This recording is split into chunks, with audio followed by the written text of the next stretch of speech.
Assalamualaikum warahmatullahi wabarakatuh. Perkenalkan, nama saya Sherinanda Kansalibianka dengan NIM 2451202011111023 dari Program Studi Ilmu Komunikasi Fakultas Ilmu Sosial dan Ilmu Politik Universitas Brawijaya. Pada video kali ini, saya akan mempresentasikan artikel ilmiah saya yang berjudul Peran Bahasa dalam Meningkatkan Komunikasi Organisasi. Yang pertama, kita masuk ke pendahuluan. Yang pertama akan saya bahas adalah latar belakang. Dalam konteks organisasi, komunikasi menjadi fondasi utama. Organisasi akan kesulitan bergerak jika tidak memiliki pola komunikasi yang baik. Disinilah bahasa memainkan peran strategis. Bukan sekedar alat menyampaikan pesan, tetapi juga sebagai pembentuk budaya, penyatu identitas, serta alat manajemen hubungan dalam sebuah organisasi. Dalam organisasi mahasiswa, kita seringkali menemukan keragaman latar belakang daerah, cara bicara, dan pemahaman bahasa formal maupun digital.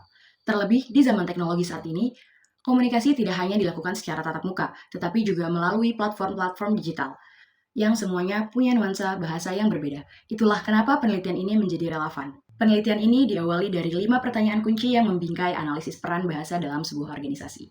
Mulai dari peran dasarnya, bentuk bahasa efektif, hambatan yang seringkali muncul, dampaknya terhadap hubungan kerja dan budaya organisasi, hingga solusi strategis yang bisa diterapkan. Tentunya penelitian ini juga memiliki 5 tujuan. Di antaranya, yang pertama, untuk menjelaskan secara mendalam peran bahasa dalam mendukung proses komunikasi internal organisasi. Yang kedua, mengidentifikasi bentuk-bentuk penggunaan bahasa yang mampu meningkatkan efektivitas komunikasi.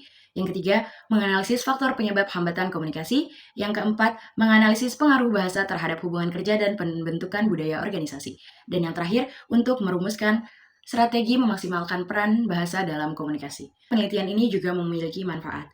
Yang pertama, secara teoritis. Penelitian ini diharapkan dapat memberikan kontribusi terhadap pengembangan ilmu komunikasi ke organisasi.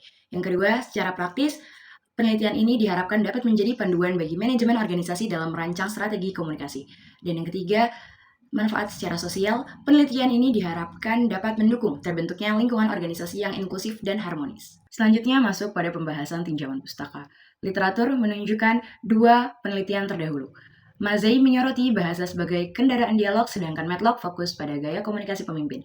Namun, belum ada yang menjawab bagaimana bahasa bekerja di era digital, sekaligus bagaimana bahasa membangun budaya kerja dalam sebuah organisasi. Untuk landasan teori, saya memakai dari 3 ahli. Yang pertama dari Halliday, yang menyoroti bahasa sebagai pembangun makna sosial. Yang kedua, Miller yang memaknai komunikasi sebagai jantung sebuah organisasi. Dan yang terakhir dari Skate, yang menyoroti bahwa bahasa sebagai cermin budaya.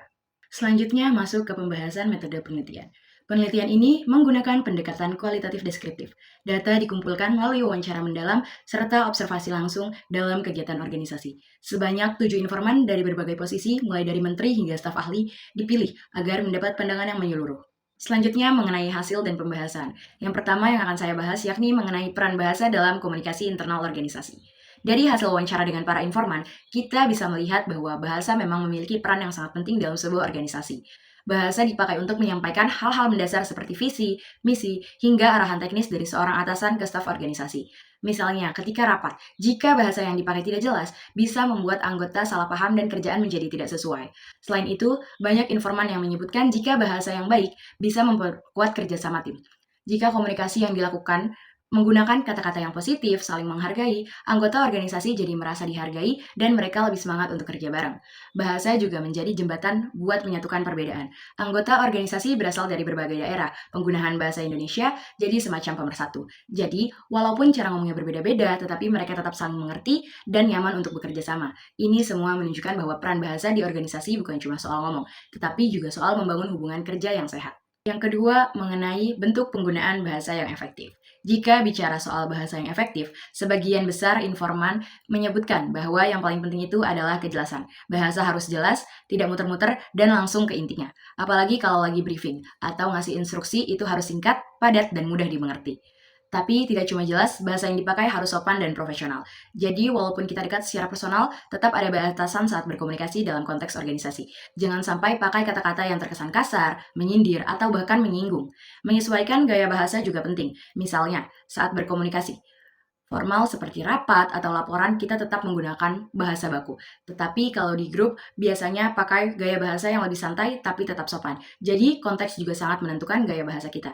Dan terakhir, penggunaan bahasa yang inklusif juga sangat disarankan. Artinya, hindari pakai istilah-istilah yang cuma dipahami sebagian kecil orang. Lebih baik, pakai istilah umum yang bisa dipahami semua orang supaya nggak ada yang merasa dikucilkan atau bingung. Yang ketiga, yakni hambatan komunikasi akibat bahasa yang kurang tepat.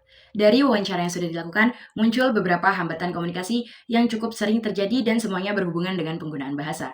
Salah satunya adalah penggunaan istilah teknis atau bahasa asing yang tidak semua orang mengerti. Jadi, pesan yang mau disampaikan akhirnya tidak tersampaikan.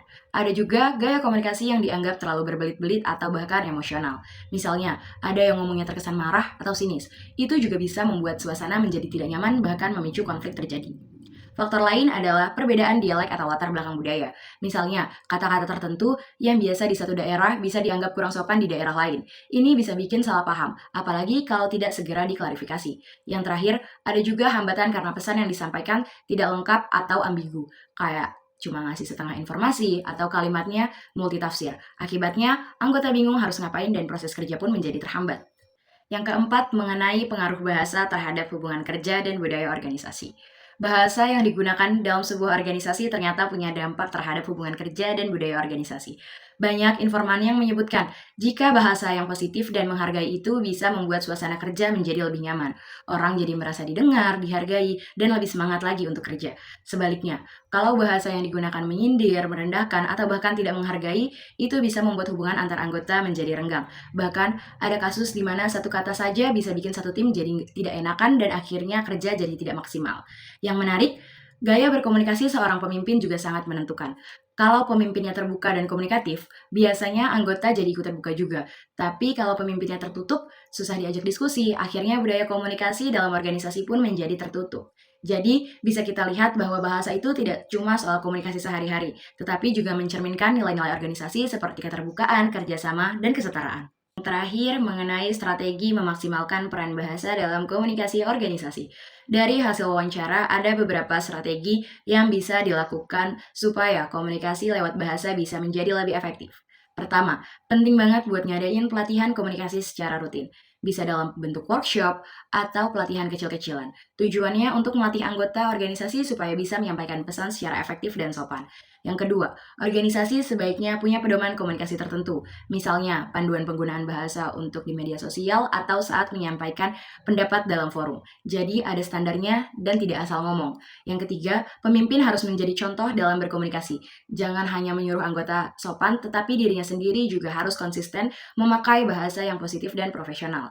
Yang keempat, dengan memanfaatkan teknologi dengan bijak. Gunakan grup chat yang terstruktur. Pilih kata yang jelas, bahkan gunakan emoji kalau perlu untuk menunjukkan nada bicara, selama masih sopan dan sesuai konteks. Dan yang terakhir, evaluasi komunikasi itu penting. Bisa dengan survei singkat atau diskusi rutin untuk mengecek apakah cara komunikasi selama ini sudah cukup jelas dan nyaman untuk semua anggota. Sebagai penutup, saya bisa menyimpulkan bahwa bahasa dalam organisasi bukan hanya sebagai alat komunikasi, tetapi juga berperan besar dalam membentuk budaya kerja. Kualitas bahasa yang digunakan, apakah itu jelas, sopan, dan kontekstual, akan sangat menentukan apakah koordinasi bisa berjalan lancar, tim bisa kompak, dan suasana kerja tetap sehat. Sebaliknya, hambatan komunikasi sering muncul karena penggunaan istilah teknis yang tidak dipahami semua orang, gaya bahasa yang tidak sesuai konteks, atau karena emosi yang tidak terkendali saat menyampaikan pesan. Untuk saran, saya menyarankan agar kedepannya penelitian bisa diperluas ke organisasi yang lebih kompleks seperti korporasi atau instansi pemerintah, agar kita bisa melihat variasi kebahasaan yang lebih beragam. Selain itu, perlu juga dikaji bagaimana pengaruh emoji, singkatan, dan gaya bahasa informal yang sering dipakai di platform digital, karena itu semua juga turut membentuk etika komunikasi masa kini. Berikut adalah daftar beberapa referensi yang saya gunakan dalam menyusun artikel ilmiah ini. Sekian presentasi artikel ilmiah dari saya, kurang lebihnya mohon maaf. Wassalamualaikum warahmatullahi wabarakatuh.